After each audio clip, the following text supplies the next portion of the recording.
19-year-old man is in custody following the fatal shooting of a 24-year-old woman in Hammond, Louisiana over the weekend. On Sunday night, on the 29th of January, Tory Banks was inside a car at a gas station along Southwest Railway Road with two other men when Jonathan Williams pulled out a gun and shot Tory and then threatened to shoot the other man. Jonathan then ran away, while the other man proceeded to drive Tory to the hospital. While on the way there, at 7:11 p.m, the man flagged down a Hammond police officer near Old Covington Highway and told the officer that Tory had been shot. Tory was taken to the North Oaks Medical Center by ambulance where she later died. Authorities identified Jonathan as a suspect and was found at his home near the shooting location at 11:30 p.m. that night. He was arrested without incident and was booked into the Hammond City Jail on charges of first-degree murder, attempted first-degree murder, and illegal discharge of a firearm. Police have not disclosed the motive of the shooting as the investigation into the matter continues. Baton Rouge police in Louisiana are investigating a shooting after two men were found dead in a car early Monday morning. At around 3 a.m. on the 30th of January, authorities responded to a report that a shooter began firing at a vehicle in a parking lot outside the Waffle House, which is open 24 hours, at 10439 Riga Road, before fleeing the scene. When officers arrived, they found two men inside a car that had been fatally shot. They were identified as 33-year-old Leonard Leslie and 37-year-old Horace Watson. The car had dozens of bullet holes in the side windows and doors. Police said the attack is believed to be targeted. Authorities have not publicly released the name of a suspect in connection with the shooting or a possible motive behind the attack. The investigation into the matter continues. A Nashville, Tennessee man has been arrested after his ex-girlfriend was found stabbed to death and crammed inside a plastic container in his closet over the weekend. 28-year-old Dwayne Harrell Jr. has been charged with criminal homicide for the stabbing death of 24-year-old Irene Torres. Dwayne waited for Irene to arrive outside her home at around 2 a.m. on the 29th of January, along 9th Street in Old Hickory, where an argument ensued. Dwayne allegedly confessed to detectives to stabbing her to death in the parking lot and placing her body in the trunk of his car. He then drove his ex-girlfriend's body to his apartment at 865 Bellevue Road, roughly 20 miles away. He wrapped her in a comforter, stuffed her in a plastic container, and hid her inside his closet. Irene's parents raised concerns with the police at around 9 a.m. that morning after checking security footage outside their daughter's residence and saw Dwayne forcibly dragging her away from her home. They told dispatchers that the pair had a history of domestic violence and requested a welfare check on their daughter. When officers went to Dwayne's apartment in search for Irene, Dwayne told them that she was not there and that he hadn't seen her since Friday the 27th of January. Authorities said that Irene's father later went to Dwayne's apartment to confront him of his daughter's whereabouts. When Dwayne told him that she went to a hotel in downtown Nashville, while they both made their way to the Doubletree Downtown Hotel, Dwayne told Irene's father that he fatally stabbed her. Irene's father immediately called police. Dwayne has been held at the Davison County Detention Center without bond. Loved ones paid tribute to Irene on social media following Dwayne's arrest. It's still unbelievable, unreal, sickening, and I'm at loss for words, one friend posted on Facebook. I know anyone that's crossed paths with this beautiful soul can say that she was the most kind person they've ever met. Irene was always the happiest and sweetest person, and could light up the whole room with a smile, another post said. I'm still trying to wrap my head around it all, a third friend wrote. There's absolutely no words to describe this feeling. Your spirit, your energy, and your smile are the best parts of you. 47-year-old Barb Butler from York, Nebraska, has been arrested and charged with first-degree murder, use of a firearm to commit a felony, and possession of a firearm by a prohibited person after fatally shooting his wife. At 9:47 p.m. on Monday the 30th of January, York police were dispatched to 84 South Platte Avenue on a reported shooting. Bardo called 911, and when dispatchers asked what the nature of the call was, he said gunshot wound, I'm doing CPR. He then said he was her husband and told the dispatcher, I shot her, I'm sorry. Heavy breathing and gurgling noises could be heard in the background. When officers arrived at the residence, they found 46-year-old Stacey Butler unresponsive with multiple gunshot wounds. She was pronounced dead at the scene. Officers cleared the residence and started searching for Bart when they learnt that he was at his wife's brother's home after another call came through to emergency services to tell them where he was. Officers found Bart there, wearing blood-stained clothing, and arrested him. Bart told police he was in his bed in their room, and his wife kept coming into the room, waking him up and talking shit. I just pulled out the gun and started shooting. He told police he attempted CPR, but it didn't work. Bart then told police that he then walked over to Stacey's brother's home to tell him what he did. He's held at the York County Jail on a $3 million bond. Criminal records shows that Bart was convicted of second-degree murder in Maricopa County, Arizona in 2010. A 32-year-old woman and a 45-year-old man from Castlewood, Virginia, are behind bars after a child had part of both of his legs amputated due to frostbite from allegedly living in a cold box trailer. On the 19th of January, Rebecca Bremner and Michael Park of 3060 Gravel Lick Road were charged with felony abuse and neglect. Rebecca was arrested at her home, while Michael was arrested on a fugitive warrant by authorities that same day in Winston-Salem, North Carolina. He remains held in Forsyth County while he awaits extradition back to Virginia. The investigation began on the 12th of January after the Russell County Department of Social Services contacted authorities after a boy was transported to a local hospital with severe frostbite to his lower extremities. His feet were black and discolored, and doctors amputated both of his legs beneath the knee to control infection. During an interview, Rebecca told authorities that the victim had been living in a box trailer on the residence property for a couple of months, which had 3 heaters inside. She said that the trailer did not have windows and that the back door goes down, but when shut, you can't get out, and the trailer also has a regular door. Rebecca said the child was given Pop-Tarts and cereal for breakfast, honey buns for snack, and either burgers or spaghetti for food. The trailer had a toilet for the child that was reportedly changed about twice a week, and the boy bathed in an outdoor hot tub. Deputies from Russell County Sheriff's Office found in excess of 40 dogs on the property that seemed to be healthy and well cared for. Following Rebecca's arrest, the Sheriff's Office fed the dogs and patched holes in their fence. Authorities requested that Rebecca surrender her dogs, but she declined and made arrangements through relatives to feed and look after the animals instead. One neighbour, Harold Eugene Osborne, said he had seen a child after he began visiting the property last summer to mow the yard and to take the trash out for Michael. He said one day, a child was coming out of the building and he was limping. Harold said he didn't have much contact with Rebecca, but said that Michael could be harsh and demanding, and that his behaviour was hateful. Rebecca is held at the Southwest Virginia Regional Jail without bond, and is scheduled to appear in court on the 10th of February. Michael also remains held without bond. Authorities did not specify the boy's age or his relationship with the suspects. The investigation into the matter continues. The Russell County Sheriff's Office is investigating a homicide in Hurtsboro, Alabama. At around 11:15 p.m. on the 31st of January, deputies were conducting area checks in the 500 block of Lloyd Street when they found an unresponsive man with multiple gunshot wounds in the parking lot of Candlewood Apartments complex. At 2:05 a.m. on the 1st of February, the Russell County coroner pronounced the man identified as 36-year-old Sammy Lee Pritchard dead. Authorities said that Sammy got into an altercation with 26-year-old Deshandra Shawnees Green in the parking lot before he was fatally shot. Deshandra was arrested on the same day and charged with murder. Sammy's body will be transported to the Alabama Department of Forensic Science in Montgomery for an autopsy. Investigators said that Sammy and Deshandra know each other, but did not disclose how they knew each other or a possible motive behind the attack.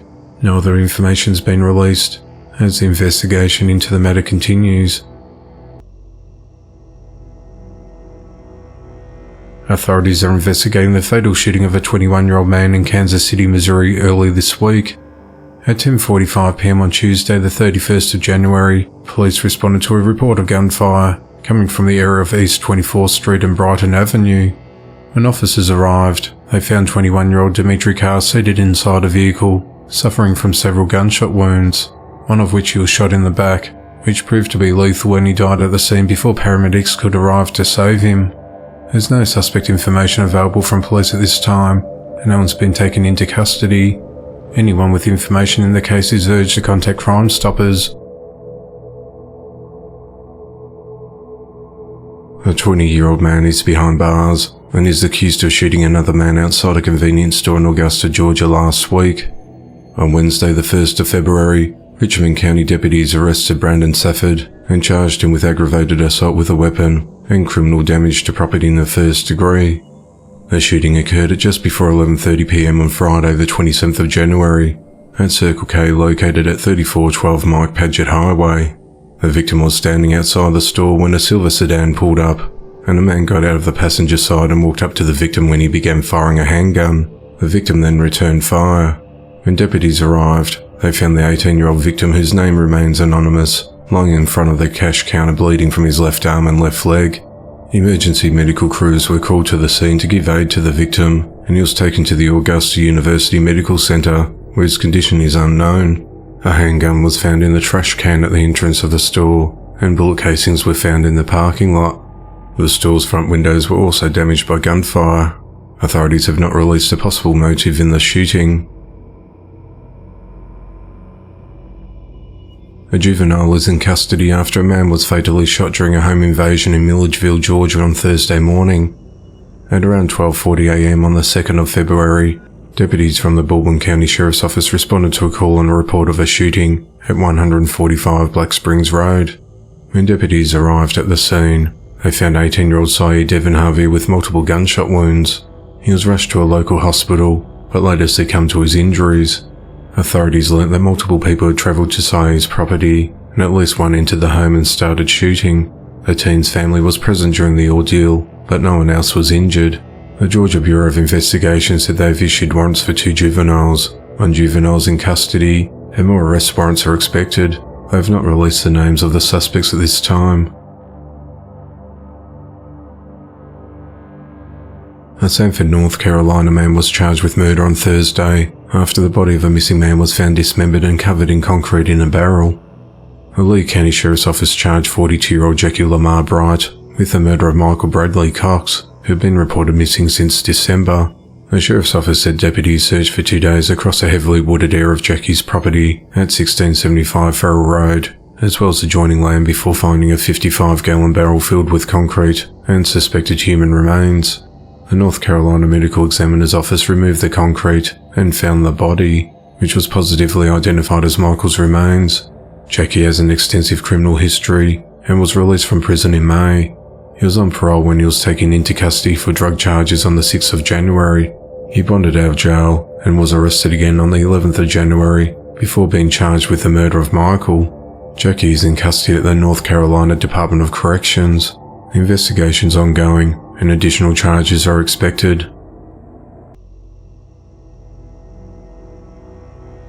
A 29-year-old Maryland man is behind bars after his wife was found dead inside their apartment earlier this week. At 12:44 a.m. on Wednesday the 1st of February, Dennis Morris Hinnant Jr. walked into the Rockville City Police Station and requested to speak with a homicide detective. He allegedly told officers that he killed his wife and that they'll find a body inside their residence on the 8800 block of Lanier Drive in Silver Spring. Officers responded to the apartment to perform a welfare check and found 28-year-old Tarisha Pendarvis with trauma to her body. She was pronounced dead at the scene. Dennis is charged with first-degree murder and is held at the Montgomery County Jail without bond. Authorities have not disclosed a possible motive in the attack. The Office of the Chief Medical Examiner in Baltimore will conduct an autopsy to officially determine the cause and manner of death. The investigation is ongoing. 39-year-old Van Roy Evan Smith is behind bars and is accused of striking a cyclist with his car before stabbing the victim to death in Dana Point, California. At around 3 p.m. on Wednesday the 1st of February, 58-year-old Dr. Michael John Mamone was riding along the intersection of Pacific Coast Highway and Crown Valley Parkway when he was hit from behind by a white Lexus driven by Van Roy. Witnesses said that after the suspect struck the cyclist, the driver exited the car brandishing a knife and inflicted more serious injuries on the victim, stabbing him several times and at least once in the back.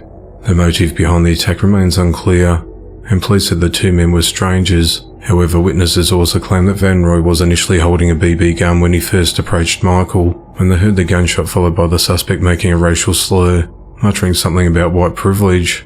The knife used in the attack was reportedly left at the scene. Van Roy was detained by bystanders and was taken into custody. Michael was taken to the hospital where he later died. Michael was an emergency room physician at Providence Mission Hospital in Laguna Beach, where he had worked since 2011. Van Roy is charged with murder and is held at the Orange County Jail on a $1 million bond. If convicted, he could face up to 26 years to life in prison. Further charges are possible. William Frederick Burrows is behind bars after allegedly stabbing a woman to death and hurting 2 other people in a domestic violence incident on Tuesday night at a home in Keystone Heights, Florida. At around 8:35 p.m. on the 31st of January, deputies responded to the 6300 block of Auburn Avenue after a female victim called 911 to report that her boyfriend William was attacking her. When deputies arrived at the home, they found 3 people suffering injuries. The victims included a woman with multiple stab wounds to her body, a male victim with a stab wound to his back, and William's girlfriend, whom deputies say he assaulted. The man and woman who were stabbed were rushed to the hospital for treatment, where the woman later died. Deputies said that William attacked his girlfriend in the home when the man and woman attempted to intervene to protect her, and both were stabbed. The victims' names have not been publicly released. William is charged with murder, aggravated battery with a deadly weapon, and domestic battery. He's held at the Clay County Jail where his bond amount is yet to be set. He's scheduled to make his first court appearance on Saturday the 4th of February. 62-year-old David Kashish is behind bars for allegedly fatally shooting his girlfriend during an argument on Thursday night. At around 9:06 p.m. on the 2nd of February, authorities responded to the 800 block of Marble Avenue in Sandy Valley, Nevada, on a report that a woman had been shot inside a residence. When officers arrived, they located the victim suffering from a gunshot wound. Medics transported her to a local hospital, where she later died. Homicide detectives' investigation indicates that the woman was involved in a dispute with her boyfriend David, and during the argument David shot her. He was arrested at the scene and booked into jail for murder, assault with a deadly weapon, and possession of a gun by a prohibited person. The woman has not been publicly identified. Authorities in Chicago, Illinois are investigating the fatal shooting of a 21-year-old man early this week. At around 1:25 p.m. on Wednesday the 1st of February, DeMonte Glover was standing outside on the street at 1943 West Garfield Boulevard, just a couple of doors down from Skip's Food and Liquor store, when an unknown suspect approached him and shot him in the stomach. He was taken to the University of Chicago Medical Center in a critical condition and died from his injuries a short time later. Chicago police have not released the names of any suspects or a possible motive in the shooting. Detectives continue to investigate the matter.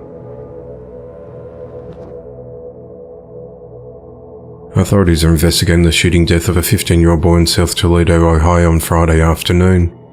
At 3:33 p.m. on the 3rd of February, Toledo police were called to a home at 546 Shasta Drive on report of a person shot.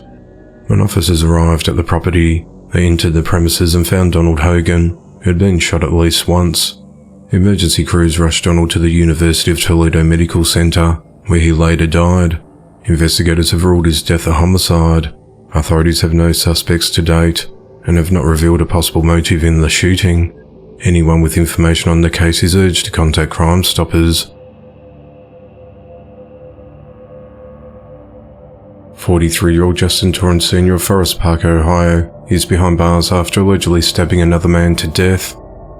The incident occurred at around 3:20 p.m. on Friday the 3rd of February, when authorities were dispatched to 828 Cascade Road on a report of a person injured in an assault. When officers arrived on scene, they found 44-year-old Stephen Lambert lying in the driveway in a critical condition, suffering from multiple stab wounds.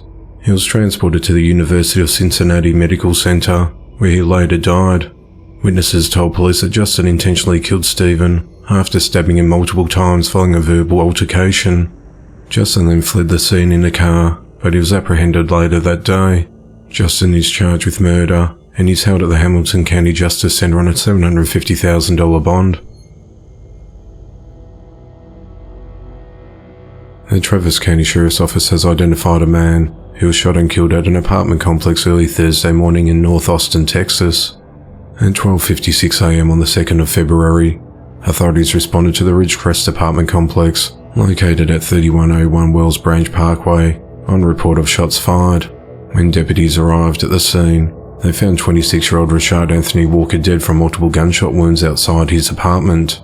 Detectives worked the scene throughout the night, and their investigation indicates that Rashad was targeted. No further information has been provided at this stage. The case remains ongoing. Cincinnati, Ohio police found 3 people dead after murder-suicide in their Avondale home on Friday morning. At around 5:30 a.m. on the 3rd of February, police entered a home at 3657 Canyon Road to complete a welfare check. When they arrived, they found a woman and her 2 sons dead from gunshot wounds.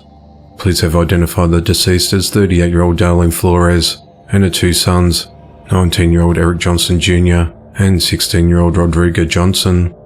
Authorities said that Eric killed his mother and his younger brother before turning the gun on himself. At 5 a.m., 30 minutes before the bodies were discovered by police, Eric allegedly sent his friends text messages saying that he loved them and that he's sorry and that he misses his sister. Friends said Eric was struggling with the loss of his 6-year-old sister Alia Johnson, who was also killed in a murder-suicide at the hands of their father Eric Johnson Sr. in August last year.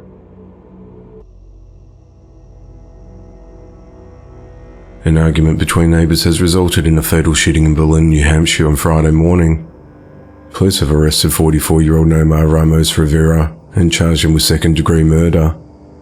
At around 8:15 a.m. on the 3rd of February, officers responded to multiple reports of shots fired outside the residence of 568 Sullivan Street.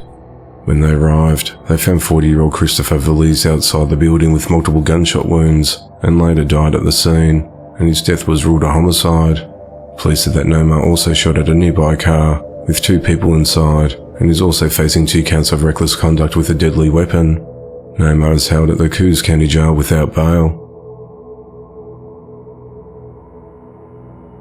The bodies of a married couple in Pitt County, North Carolina, have been found inside the Greenville home on Saturday afternoon in what is believed to be a murder-suicide. At 1:14 p.m. on the 4th of February, authorities responded to 1113 Lexington Downs Drive to complete a welfare check. When deputies arrived at the residence, they found 62-year-old William Small and 42-year-old Heather Small dead from gunshot wounds inside. According to the Pitt County Sheriff's Office, the deaths appeared to be a murder-suicide. A weapon was found at the home, and deputies say there was no signs of forced entry into the premises. It's unclear who pulled the trigger. The investigation is ongoing. A 37-year-old Texas man is behind bars and is accused of fatally shooting a 44-year-old man during an argument over the weekend. On Saturday, the 4th of February, authorities were dispatched to a residence along County Road 4252 in DeKalb on a report of shots fired. When deputies arrived at the home, they found a man inside in a critical condition with multiple gunshot wounds. Paramedics transported the victim to Christus St. Michael's Hospital in Texarkana, where he later died. The victim was identified as 44-year-old Demond Easter. Investigators said that Demond was at his home when he got into a verbal altercation and was shot and killed by 37-year-old Daryl Alexis Betts. It's unclear how the 2 men knew each other. Daryl Alexis was arrested and charged with murder. He is held at the Bi-State Detention Center, where his bond has not been set. This is not Daryl Alexis's first run-in with the law. He's previously been arrested for offences including drug charges and evading arrest. The investigation into the matter continues.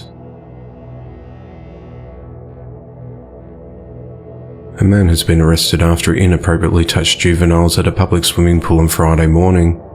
At around 6 a.m. on the 3rd of February, deputies from the Loudoun County Sheriff's Office responded to the Claude Moore Park swimming pool in Sterling, Virginia on a report of an assault. 2 juveniles were reportedly touched inappropriately by a man while they were in the pool. It was also reported that same day that 2 juveniles were touched inappropriately by the same man in December as well. 62-year-old Michael Taylor was arrested and charged with 2 counts of assault stemming from the December incident and 2 counts of assault from the February incident. Michael was transported to the Loudoun County Adult Detention Center, where he's been held on no bond. Detectives with the Special Victims Unit believe there may be additional victims. Investigation into the matter continues. A 27-year-old woman is behind bars after allegedly fatally shooting a 32-year-old man during a domestic dispute in Washington, D.C. over the weekend. At 5:04 a.m. on Saturday, the 4th of February, authorities responded to an apartment in the 1100 block of 21st Place Northeast on reports of a shooting. When officers arrived, they found a man inside the residence who was unresponsive with gunshot wounds. He was identified as Gregory Wilkins. Fire emergency medical services responded to the scene, but they were unable to save him.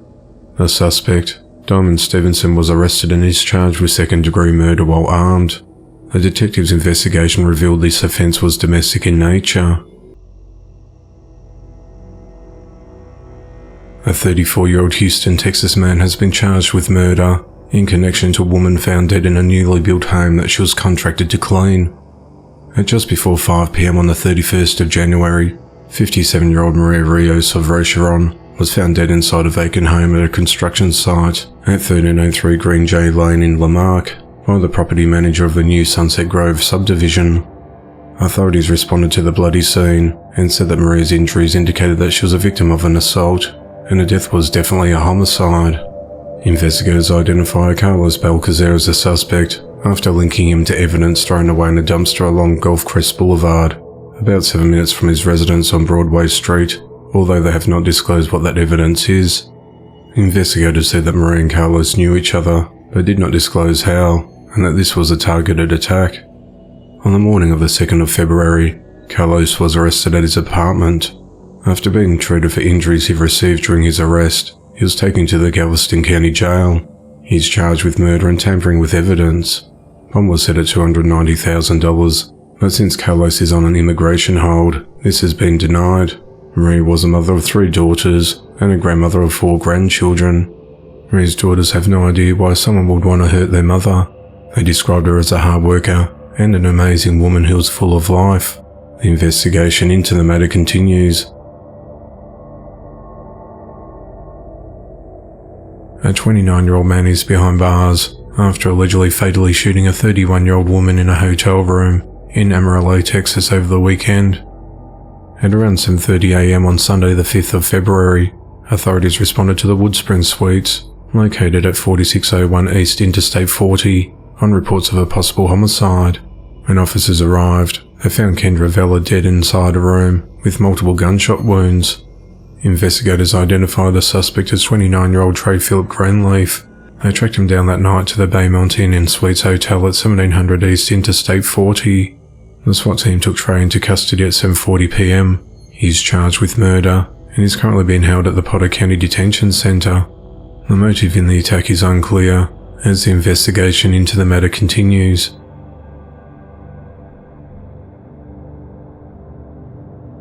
A 19-year-old woman was killed, and 4 others were injured in a shooting during a Fredo Bang rap concert early Sunday morning. The shooting occurred at around 2:30 a.m. on the 5th of February, outside the Old Branch building at 430 Clay Street in Newport, Arkansas, while the rapper was on stage indoors. The deceased woman has been identified as Tamariana Jarrett of Augusta, while one of the 4 injured was airlifted to hospital. Roderick Spearman, who was working security at the event, said that he and others tried to get people inside once the shooting started. I know there was no weapons inside the building or anything like that. We had 10 security guards, and we also had an off-duty sheriff, he said. They controlled everything. Newport Lieutenant Mark Hammond said that 2 people were being held for probable cause and are expected to be charged. 28-year-old Aaron Warren and 31-year-old Richard McGee are being held at the Jackson County Jail, and that further arrests are expected. We want to point out that these 2 individuals are not Newport residents. There were people that came in, he said. Mark said that he didn't have a specific number, but a large crowd was attending the concert. The investigation is ongoing.